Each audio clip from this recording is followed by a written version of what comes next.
नमस्कार दोस्तों। स्वागत है आप सभी का इटर्नल क्लासेस बी इनफाइनाइट पर। मेरा नाम है अंकित पांडे। और आज जैसा कि आपको पता है कि इस साल हमारे नेशनल सॉन्ग जो कि वंदे मातरम है, इसके पूरे 150 साल पूरे हो चुके हैं। ठीक है। और इसके बारे में हम आज बात करने वाले हैं। पर बात इसलिए है, 150 साल कंप्लीट हो गए हैं, इससे ज़्यादा बात इसलिए है क्योंकि ये अभी भी विवादों में है। अच्छा, विवादों में क्यों है? कि जैसा कि आपको पता है कि 24 जनवरी, है ना, अगर आपको डेट पता है तो 24 जनवरी सन 1950, है ना, ये डेट है जब हमने वंदे मातरम को, और इसी दिन हमने जनगण मन को अपने नेशनल एंथम के रूप में स्वीकार किया। तो वंदे मातरम को हमने राष्ट्रीय गीत बनाया क्योंकि इसके ऐतिहासिक जो इसकी इम्पोर्टेंस थी उसको महत्व देते हुए हमको लगा कि ये गीत जनगण मन से कहीं भी, है ना, महत्वता में कम नहीं है। तो हमने इसको नाम दिया कि ये राष्ट्रीय गीत रहेगा हमारा। और जनगण मन हमारा 24 जनवरी सन 1950 से हमारा राष्ट्रीय राष्ट्रगान रहेगा। ठीक है। आज इस साल 7 नवंबर को ये इसके 150 साल कंप्लीट हो गए। तो अगर मैं आपको बताऊं तो एग्जैक्ट डेट, तो 7 नवंबर, है ना, 7 नवंबर 1875, 7 नवंबर 1875 को माना जाता है कि ये पहली बार पब्लिश हुआ था, है ना। पहली बार ये वंदे भारत, वंदे भारत कह रहा हूँ, वंदे मातरम। तो वंदे मातरम करके एक इंग्लिश न्यूज़पेपर था, उसके अंदर अरविंदो घोष जी का, उसके अंदर ही इसको पहली बार पब्लिश किया गया था। अब पर सवाल ये है कि ये विवादों में क्यों है। ठीक है। तो चलिए, 150 साल सबसे पहले पूरे होने पर आप सबको बधाई हमारे।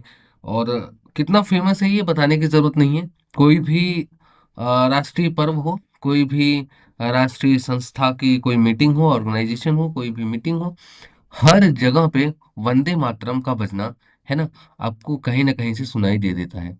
ठीक है। तो फेमस ये कितना है इसके बारे में बताने की जरूरत नहीं है, आपने कहीं ना कहीं सुन रखा होगा, आपके स्कूल की डायरी वगैरह में भी ये लिखा जाता है। तो 150 साल पूरे होने पर आप सभी को बधाई। अब बात करते हैं कि विवादों में क्यों है ये। ठीक है, कुछ फैक्ट्स आपको पता चले। 24 जनवरी सन 1950 को इसको अडॉप्ट किया गया। 7 नवंबर 1875 को ये पहली बार वंदे मातरम, है ना, जो कि अरविंदो घोष जी की एक न्यूज़पेपर थी इंग्लिश में, है ना, उसमें ये छापा गया। समझ आया, पहली बार। ठीक है। तो इसीलिए हम इसका ओरिजिन मानते हैं कि पहली बार, और वो ऐसी जानकारी देते हैं कि पहली बार ये तभी 1875 के अंदर ही लिखा गया था। तो हम उसको ईयर भी वही मानते हैं। समझ आया। चलिए, अब बात करते हैं। तो जैसा कि आपको पता है कि हमारे पार्लियामेंट का विंटर सेशन चल रहा है ना, अभी। ठीक है। और सोमवार को यानी 8 दिसंबर के अंदर पार्लियामेंट में एक बड़ी बहस होने वाली थी, है ना। किसके लिए? क्योंकि 7 नवंबर को तो इनका 150 साल खत्म हुए हैं। तो 8 नवंबर को इसमें एक बड़ी बहस रखी गई। किसके ऊपर? अ, वंदे मातरम के ऊपर। ठीक है। बार बार इतने दिनों से दिमाग में वंदे भारत चल रही है, तो वंदे भारत ही निकल रहा है। तो खास याद रखिएगा कि 8 दिसंबर यानी कि सोमवार को, है ना, 2025, 8 दिसंबर 2025 को पार्लियामेंट के अंदर, क्योंकि शीतकालीन जो हमारा सत्र चल रहा है, विंटर जो सेशन चल रहा है, इसके अंदर 8 दिसंबर को एक वंदे मातरम के लिए एक पूरा का पूरा डिबेट होने वाला है। इससे पहले बीजेपी ने कई बार कांग्रेस को घेरे में लिया है ना, कटघरे में लाके रखा है। उनके उस वक्त के तत्कालीन जो प्राइम मिनिस्टर थे जवाहरलाल नेहरू जी को, है ना, उन्होंने कहा कि 1937 के अंदर एक इन्होंने अमेंडमेंट किया था, है ना, और इनकी एक कमेटी बनाई गई थी, और इसके हिसाब से इन्होंने क्या किया कि पहले दो स्टेंजा जो थे उसको केवल इन्होंने वंदे मातरम के अपने अंदर रखे थे, है ना, उनको राष्ट्रीय गीत का दर्जा दिया था। बाकी की जो लाइनें थी उनको ये कह के हटा दिया कि उनके अंदर हिंदू देवी देवताओं के बारे में लिखा गया है, जो कि मुस्लिम जो कम्युनिटी है इंडिया की, उनके जो बिलीफ है ना, उनके जो विश्वास है, उनके जो फेथ है, उनको नुकसान पहुंचा सकता है। क्योंकि जो मुस्लिम, आप जानते हैं कि मुस्लिम जो है, जो मुस्लिम पॉपुलेशन है, वो एक ही ईश्वर में बिलीव करने वाले लोग हैं, तो ये ऐसे कहते हैं कि उनकी आस्था को ठेस पहुंच सकता था, इसलिए और जो हिंदू देवी देवताओं से संबंधित जो लाइनें थी वंदे मातरम के अंदर, उनको हमने जगह नहीं दी है ना। तो राष्ट्रीय गीत में अगर आज भी आप देखेंगे तो केवल और केवल दो स्टेंजा आज आपको राष्ट्रीय गीत माना जाता है। पूरी की पूरी वंदे मातरम को हमने राष्ट्रीय गीत का दर्जा नहीं दिया है। इसके पलट में कांग्रेस थोड़ा सा जवाब देती है। कांग्रेस कहती है कि जो collected works of Mahatma Gandhi है उसके वॉल्यूम 66 और पेज नंबर 46 पे ये लिखा गया है कि जो 1937 का ये डिसीजन था बांटने का, वो कोई डिवीजन का या फिर उनके बीच में खाई जो दीवार बनाने का काम नहीं किया था, बल्कि एक सेंसिटिव अकोमोडेशन था, क्योंकि देश को एकजुट रखना जरूरी था। और उस वक्त हमने कल्चर को, किसी भी धर्म की एक सोच को बस ऊपर नहीं रखा, बल्कि पूरे देश को एक साथ मिलाने के लिए, क्योंकि उस वक्त देश टूट रहा था, तो हमको चाहिए था कि देश एक रहे, है ना। इसलिए हमको जो सही लगा, है ना, और जो हमको लगा कि हम इससे देश को एक साथ रख सकते हैं, वो हमने किया। ठीक है। और उन्होंने एक वर्किंग कमेटी बनाई जिसके अंदर अगर आप देखेंगे तो महात्मा गांधी, जवाहरलाल नेहरू, सरदार पटेल, सुभाष चंद्र बोस, राजेंद्र प्रसाद, अबुल कलाम आजाद, सरोजिनी नायडू और इसके साथ कई सारे आइकॉनिक लीडर्स इस वर्किंग कमेटी के अंदर प्रेजेंट थे। ठीक है। तो कांग्रेस का कहना है कि इतने सारे लीडर्स जो कि प्रेजेंट थे इसके अंदर, तो ऐसे तो नहीं हो सकते। दूसरी बात, ये पहली बात है कि इतने सारे लीडर एक साथ तो गलत हो नहीं सकते, क्योंकि अगर आप मानते हैं कि ये सब लीडर गलत थे, है ना, तो हमारा ये कहना है कि गलत नहीं थे। हमने हमने बस जो उस वक्त का जो ये इतना सेंसिटिव मुद्दा था, क्योंकि लोगों ने कहा कि ये खाली अगर हिंदू देवी देवताओं का नाम इसमें लिया गया, है ना, तो ये मुस्लिम जो कम्युनिटी है इंडिया की, उसकी भावनाओं के साथ छेड़छाड़ कर रही है। ठीक है। तो इसके लिए हमने थोड़ा सा इसमें चेंज किया। ऐसा तो है नहीं कि पूरा हमने इस पूरा वंदे मातरम को ही निग्लेक्ट कर दिया है ना, नजरअंदाज कर दिया। हमने उसके दो स्टेंजा रखे हैं, बस वो स्टेंजा जो नीचे के और जिसमें देवी देवताओं के नाम है, जो कि एक ईश्वर को मानने वाले धर्मों को थोड़ा सा अजीब लग सकता है, या उनको इजाजत नहीं देता है इसको पढ़ने की, तो उनके लिए हमने इसको नहीं रखा है। अब क्या सही क्या गलत, ये मुझको आप कमेंट बॉक्स में बताइएगा। ठीक है, आपका क्या सोचना है इसके ऊपर, है ना। चलिए आगे देखते हैं। तो कांग्रेस वर्किंग कमेटी ने कहा कि पहला दो स्टेंजा जो है ना, वो मतलब गाया जा सकता है ना, पर इसका मतलब ये है कि नेशनली रिकॉग्नाइज जो होगा वो खाली दो स्टेंजा होगा। ठीक है, पहला दो स्टेंजा। ठीक।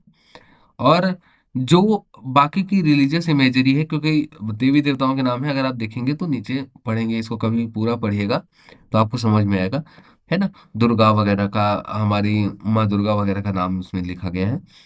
तो अगर आप उसमें पढ़ेंगे ना, तो ये रिलीजियस इमेजरी थी, इसलिए उन्होंने कहा कि भाई कुछ सिटीजन्स को इसमें ऑब्जेक्ट है ना, ऑब्जेक्शन है, और इसके लिए हमने इसको हटाया था।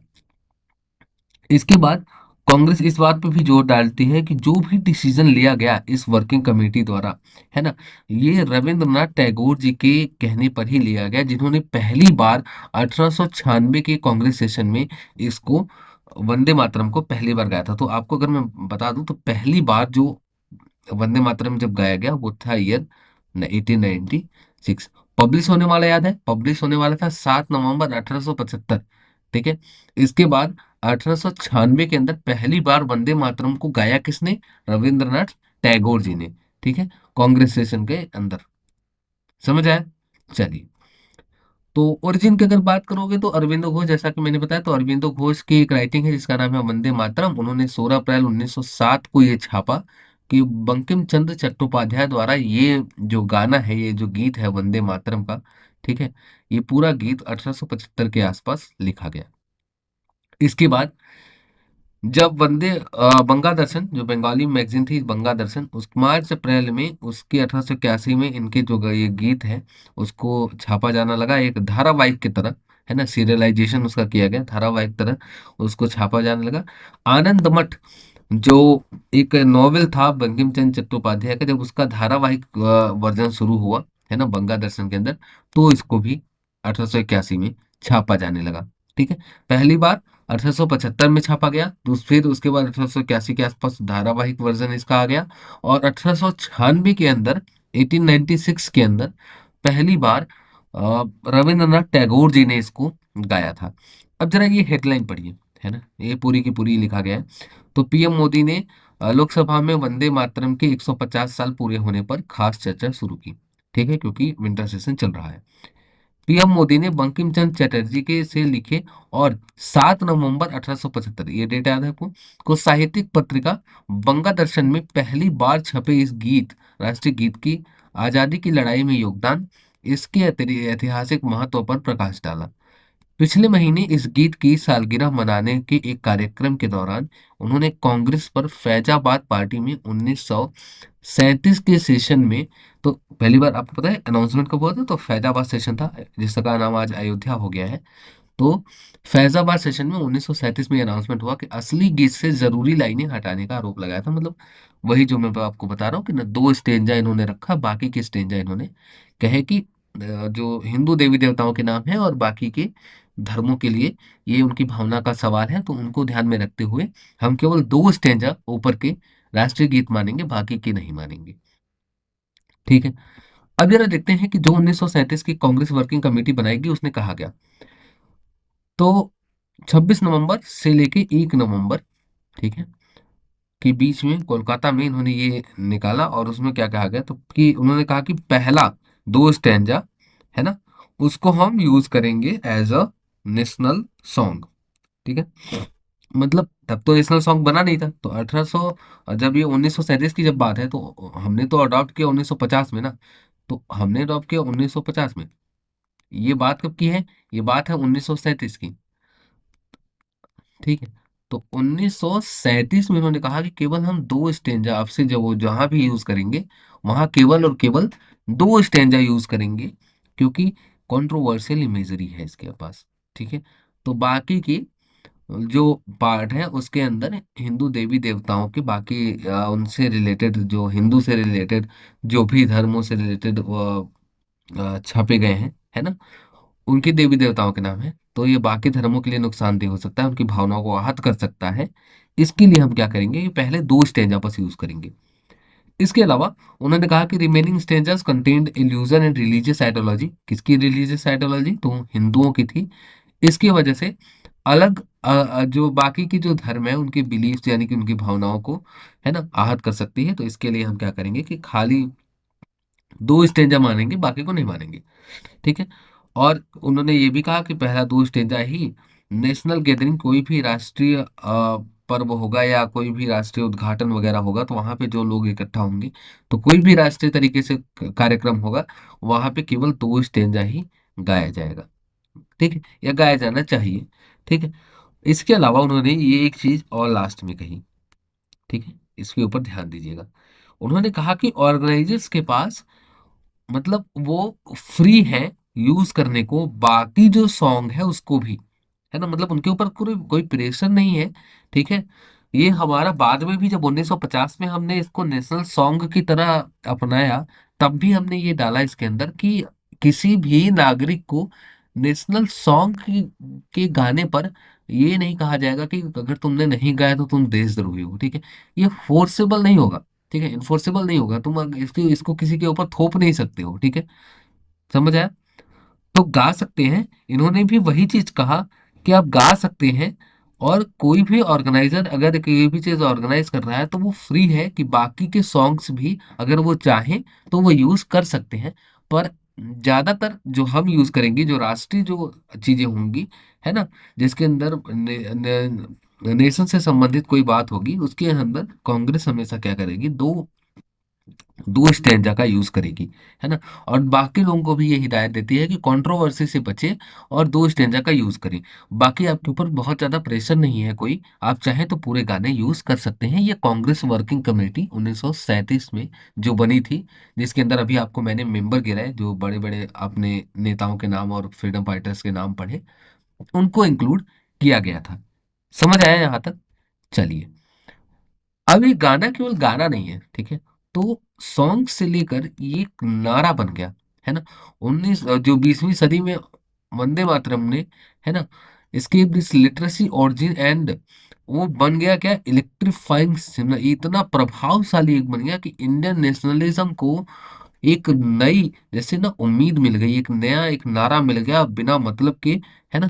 और इतना तेजी से ये फैला, ठीक है, मतलब उनको बनाना भी नहीं पड़ा, ढूंढना भी नहीं पड़ा, इतना तगड़ा नारा इनके पास रखा हुआ था वंदे मातरम का, है ना।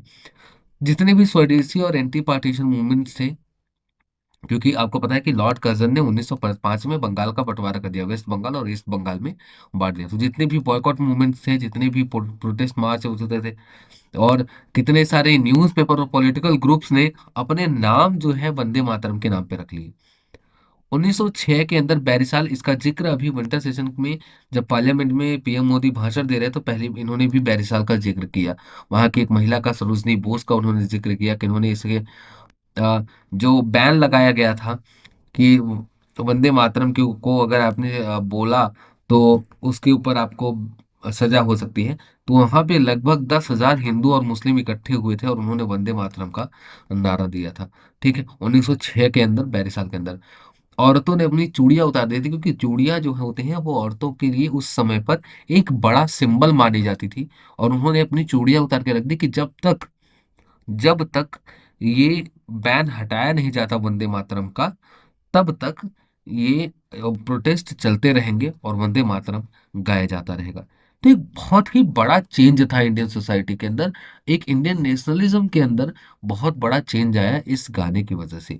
1905 के अंदर, अक्टूबर 1905 की बात है ना, वंदे मातरम संप्रदाय ये बनाया गया नॉर्थ कलकत्ता में, है ना, जो कि मदरहुड के आइडिया को एज अ मिशन और रिलीजियस पैशन ये प्रमोट करने के लिए वंदे मातरम संप्रदाय बनाया गया था।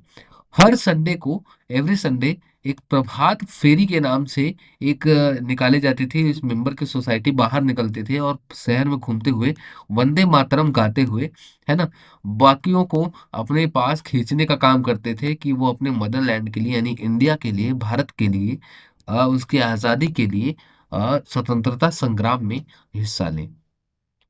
कई बार ऐसा माना जाता है कि रविंद्रनाथ टैगोर जी ने भी इस जो प्रभात फेरी है संप्रदाय के, इसको ज्वाइन ज्वाइन किया था। समझ आया, इंपॉर्टेंस इसकी बहुत है। ठीक है, मैं इसे गिनाते हुए थक जाऊंगा। ठीक है, तो ये कुछ इंसिडेंट्स है जो मैं आपको गिना रहा हूँ, है ना। 1906 के अंदर ऐसे ही एक English daily title Vande Mataram है, जो कि बिपिन चंद्रपाल, जिसकी मैंने बात की आपको, सर अरबिंदो घोष ने इसमें लास्ट में, पहले एडिटरशिप थी बिपिन चंद्रपाल की, बाद में श्री अरबिंदो घोष जी ने इसको ज्वाइन किया एज अ जॉइंट एडिटर, और इन्होंने बाद में इसको छापना बड़े तगड़े तरीके से, सेल्फ रिलायंस, यूनिटी, है ना, political consciousness to all India audience को, इनको थोड़ा सा मतलब ऐसे बढ़ाने का, इंडियन नेशनलिज्म की, राष्ट्रवाद की जो भावना है उसको लोगों के अंदर जागृत करने के लिए पब्लिश करना शुरू किया। समझ आया? ठीक है। तो वंदे मातरम जो है वो डेली प्लेटफॉर्म की तरह यूज किया जाने लगा। जो भी उस तरह उस समय के नेशनलिस्ट थे और पब्लिक ओपिनियन वगैरह जो भी थे, उनको बांटने के लिए, उनको लोगों के बीच पहुंचाने के लिए, वंदे मातरम, जो वंदे मातरम था, ये जो पत्रिका थी, ये इसने बहुत ही इंपॉर्टेंट रोल प्ले किया।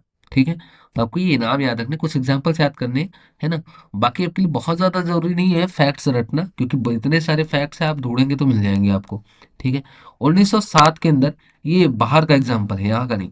तो मैडम भिकाजी कामा ने, सॉरी, तो 1907 के अंदर मैडम भिकाजी कामा ने बर्लिन में, है ना, स्टटगार्ट के अंदर, तो अपना एक झंडा, हमारा जो राष्ट्रीय झंडा है, 3 कलर का एक झंडा फहराया, और उसमें उन्होंने वंदे मातरम उस झंडे में लिखा हुआ था।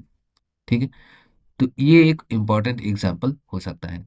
तो पहली बार 1907 के अंदर मैडम भिकाजी कामा ने एक 3 कलर का झंडा, हमारा ट्राई कलर फ्लैग जो आज दिखता है, वैसा ही एक झंडा उन्होंने बाहर फैलाया, है ना, बर्लिन के अंदर, और उसपे भी वंदे मातरम लिखा हुआ था। समझ आया? पहली बार समझ लो कि इंडिया के आउटसाइड, इंडिया के मुंह में, आजादी के लिए पहली बार ये झंडा फहराया गया था। किसने फहराया? तो मैडम भिकाजी कामा ने। समझ आया? चलिए, अब जब भैया इतने सारे मूवमेंट वगैरह इतनी तेजी से जब ये फेमस हो रहा है गीत, तो कुछ रिएक्शन आएगा ही ब्रिटिश का। जाहिर सी बात है कि ब्रिटिशर्स तो शांत बैठेंगे नहीं। उन्होंने कहा कि इसको भैया ऐसा करो, कर्व करो, इसको दबा के फेंको।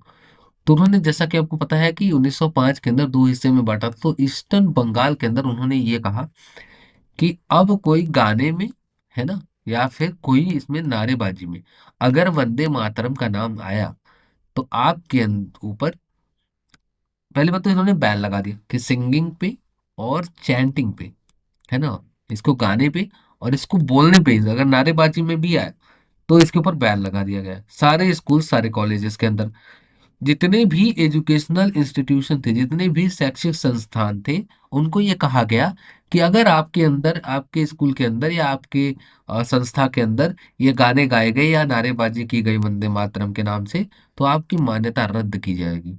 ठीक है।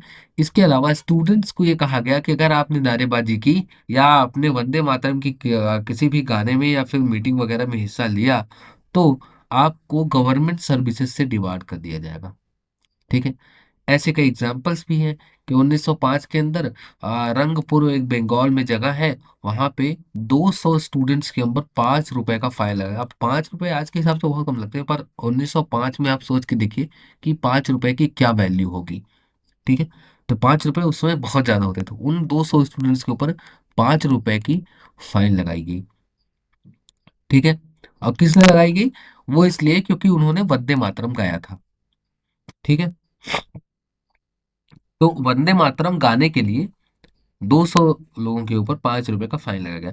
ऐसे कई सारे एग्जाम्पल नीचे लिखे गए हैं। जो भी एंटी पार्टीशन लीडर्स थे उनको कहा गया कि आप कांस्टेबल की तरह काम करेंगे और वंदे मातरम को बोलने से रोकेंगे। 1906 के अंदर एक धुलिया महाराष्ट्र में, वहां पे कई सारे मीटिंग्स वगैरह किए गए कि जहाँ पे वंदे मातरम का नारा लगाया गया, उसके ऊपर भी एक्शन हुआ। 1908 में बेलगांव कर्नाटका में ऐसा ही हुआ। लोकमान्य तिलक को जब बर्मा ले जाया गया, तो वहां पे कई सारे बच्चों को और कई सारे लोगों को उन्होंने इसलिए केवल गिरफ्तार किया क्योंकि उन्होंने वंदे मातरम का नारा लगाया था। समझ है? तो ऐसे कई सारे एग्जाम्पल्स हैं जिनमें ब्रिटिशर्स ने वंदे मातरम बोलने पर केवल लोगों के ऊपर बैन लगाया। अगर आपको कोई चीज, कोई वर्ड बोलने पर, अगर मैं कहूँ कि कोई वर्ड, एक एक शब्द बोलने पर सरकार आपके ऊपर बैन लगा देती है ना, तो आप सोच सकते हैं कि उस शब्द की कितनी महत्व होगा, शब्द का कितना महत्व होगा। तो वंदे मातरम कितना फेमस था उस वक्त, अब आपको इन एग्जाम्पल से अंदाजा लग गया होगा। ठीक है। ये कोई हल्का फुल्का फाइन नहीं है उस वक्त के हिसाब से। ठीक है। आप देख लीजिएगा सर्च करके। ठीक है। तो है स्टूडेंट्स के लिए ये हल्का फुल्का फाइन है, और 200 स्टूडेंट्स के ऊपर इतना तगड़ा फाइन लगाया गया। तो इम्पोर्टेंस आप समझ सकते हैं वंदे मातरम की। समझ आया? चलिए, अब बात करते हैं थोड़ा सा करंट सिचुएशन की।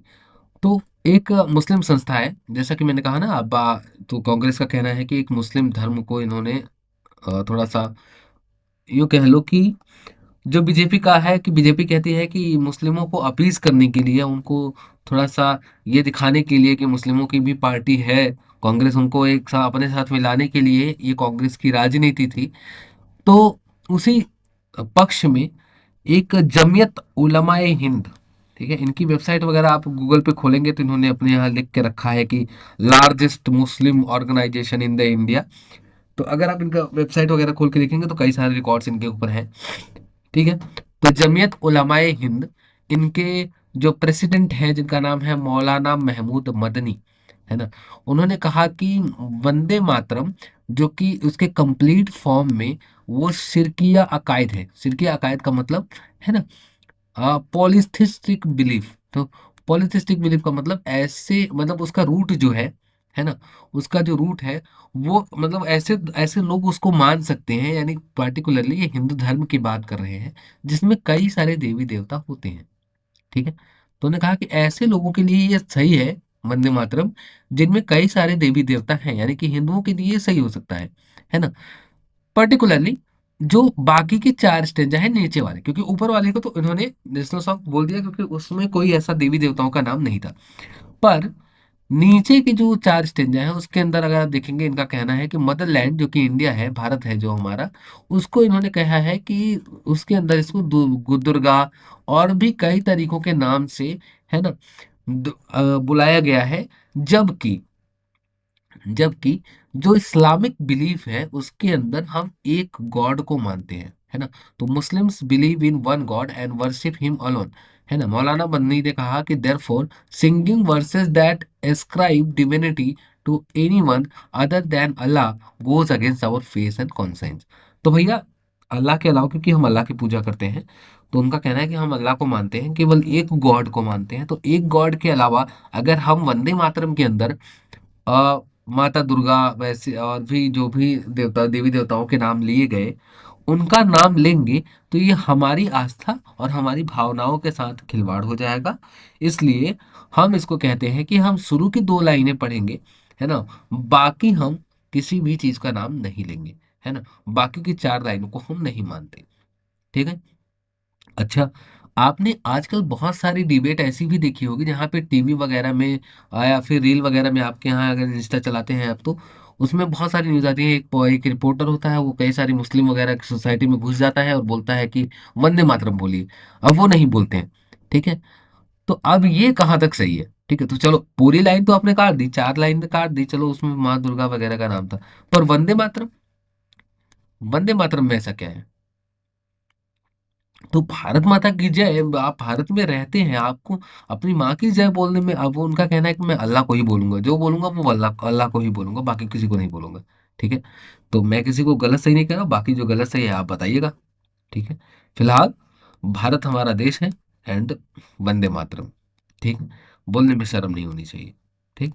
अगर आप भारत में रहकर भारत को ही नहीं बोल पाते हैं तो आपका धर्म, है ना, आपका कुछ भी हो, किसी भी धर्म या बिलीफ से आप रहते हो, है ना, इसको जरूरी नहीं कि थोपा जा रहा है आपके ऊपर, पर आपके अंदर ये सेंसिबिलिटी होनी चाहिए कि कोई भी धर्म, कोई भी जाति अपने देश से बड़ी नहीं होती है।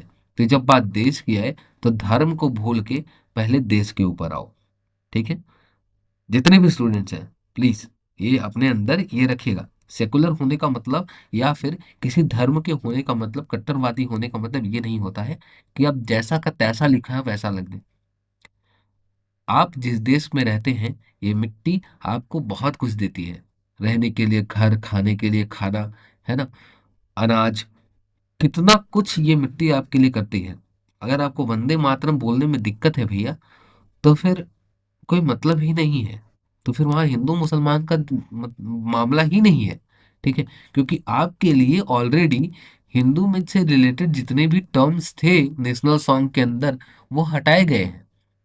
हटाए क्या, उनको हटा बोला गया ना कि उनको आप अंदर नहीं रख सकते अपने, उनको हम नेशनल सॉन्ग की तरह नहीं रख सकते। तो आपके लिए व्यवस्था की गई है।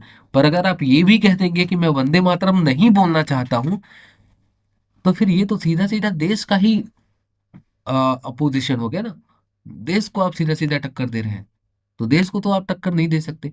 ये देश आपके लिए बहुत कुछ कर रहा है, अगर आपको वंदे मातरम ही बोलने में दिक्कत हो जाता है, तो फिर तो भगवान ही मालिक है आपका, आपके यहाँ अल्लाह मालिक है। ठीक है। तो इसको जरा सा देखिएगा, आपको जो सही लगता है, गलत लगता है आप बोलिएगा। ठीक है। बहस कर सकते हैं हम बड़ी लंबी इसके ऊपर, और चल भी सकती है क्योंकि राजनीति का हिस्सा है। तो बहस इसके ऊपर बहुत लंबी चल सकती है। इसके अलावा मौलाना मदनी ने प्राइम मिनिस्टर नरेंद्र मोदी को भी कंडेम किया, कि उन्होंने जो कहा कि जो भी बाकी के जो पार्ट्स हैं उनको हम थोड़ा सा करेक्ट करना चाहते हैं, है ना। और ही describe the statement as misleading, historically inaccurate and contrary to the spirit of national unity. तो इन्होंने प्राइम मिनिस्टर नरेंद्र मोदी को कंडेम करते हुए कहा कि ये जो पूरा है ये जनता को बरगला रहे हैं, भारतीय राष्ट्रीय जो एकता है उसको छिन्न भिन्न करने की बातें करते हैं। अगर ये ओमिशन वगैरह ये फालतू की चीजें करना है इनको, तो इससे क्या होगा, राष्ट्रीय एकता खतरे में पड़ जाएगी, मुस्लिमों का बिलीफ खतरे में पड़ जाएगा, फलाना फलाना ब्ला ब्ला ब्ला करते हुए। तो बहुत सारी इंफॉर्मेशन है। ठीक। तो referring to the historical records, Maulana Madani ने पॉइंट आउट किया कि 26 अक्टूबर 1937 को रविन्द्रनाथ टैगोर जी ने पंडित जवाहरलाल नेहरू को लिखा, और उन्होंने उन्होंने इनको जवाहरलाल नेहरू जी को ये एडवाइस किया, डेट याद रखिएगा 26 अक्टूबर 1937 को। उन्होंने कहा कि पहले 2 स्टेंजा केवल वंदे मातरम को उनको एक्सेप्ट किया जाएगा as a national song, since the remaining verses conflicted with the monotheistic religion, यानी कि जितने भी एक देवी देवताओं को मानने वाले धर्म है उनकी भावनाओं को आहत कर सकता है, बाकी का जो कड़ियां हैं वंदे मातरम की, तो हम क्या करेंगे, बाकी सबको हटा के केवल दो स्टेजा ऊपर के उनको नेशनल सॉन्ग बनाएंगे। फॉलोइंग दिस एडवाइस, कांग्रेस की वर्किंग कमेटी ने उन्होंने 29 अक्टूबर 1937 को ये रेजोल्यूशन दिया कि पहला जो दो स्टेजा होगा नेशनल सॉन्ग का, वही केवल मतलब वंदे वंदे मातरम का, वही उसी को केवल नेशनल सॉन्ग माना जाएगा। तो ये मौलाना महमूद मदनी का कहना है, जो कि जमीयत उलमाए हिंद के प्रेसिडेंट हैं।